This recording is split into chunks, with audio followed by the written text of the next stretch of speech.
চতুৰ্থ শ্ৰেণীৰ গণিতৰ তৃতীয়টি পাঠ দৈৰ্ঘ্যৰ বিষয়ে আমি আলোচনা কৰিম। আমি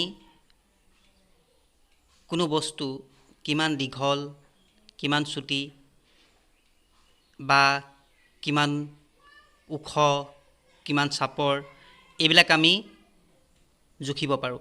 আৰু এইবিলাক আমি কিহৰ সহায়ত জুখিব পাৰোঁ? এইবিলাক আমি জুখিব পাৰোঁ দৈৰ্ঘ্যৰ সহায়ত। তোমালোকৰ ওচৰত থকা পেঞ্চিলডাল, ৰাবাৰডাল এইবিলাক আমি জুখিব পাৰোঁ বা বিভিন্ন বস্তু আমি ওখ চাপৰ জুখিব পাৰোঁ।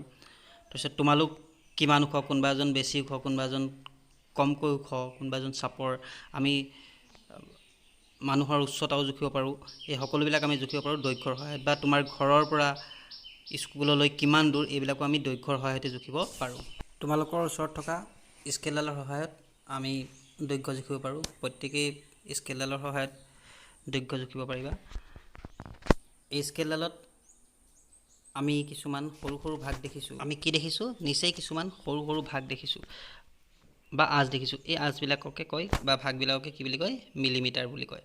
তাৰপিছত আমি দেখিছোঁ যে 1, 2, 3, 4 এনেকৈ লিখা আছে আৰু এই লিখাবিলাকৰ মূৰে মূৰে অলপ ডাঙৰকৈ আঁচডাল আছে। অৰ্থাৎ এইটো আছে 10টা ভাগৰ অন্তৰে অন্তৰে আছে। আমি হিচাপ কৰিলে দেখিম 10টা ভাগৰ অন্তৰে অন্তৰে আছে। আৰু এই ভাগবিলাকক কি বুলি কয়? এই য'ত শূন্যৰ পৰা আৰম্ভ কৰি 1, 2, 3, 4 এনেকৈ লিখা আঁচবিলাকৰ মূৰে মূৰে আছে তাক কয় চেণ্টিমিটাৰ বুলি কয়। আৰু এনেকৈ যদি আমি স্কেলডালেৰে হিচাপ কৰি কৰি গৈ থাকোঁ তেতিয়াহ'লে শূন্যৰ পৰা গৈ গৈ আমি কিমান পামগৈ? 15 পামগৈ। অৰ্থাৎ এই স্কেলডালত আমি 15 চেণ্টিমিটাৰ পাম।